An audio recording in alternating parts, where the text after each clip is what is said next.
जर तुम्ही post office भरती 2024चा फॉर्म भरला असेल तर त्या भरतीचा निकाल जाहीर झाला आहे। तर जाहीर झालेला निकाल कसा बघायचा ते बघूयात। तर सर्वप्रथम आपल्या क्रोम ब्राउझरवर जाऊन GDS ऑनलाईन असे सर्च करायचे आहे। असे सर्च केल्यानंतर जो 1 नंबरचा ऑप्शन येते त्या 1 नंबरच्या ऑप्शनवर आपल्याला क्लिक करायचे आहे। त्यानंतर आपल्याला अशा प्रकारचा डॅशबोर्ड दिसून येईल।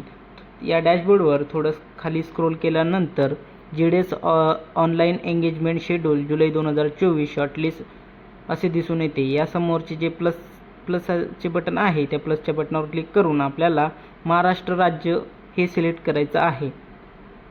महाराष्ट्र राज्य सिलेक्ट केल्यानंतर लगेचच आपल्याला PDF डाउनलोडचे ऑप्शन दिसून येईल।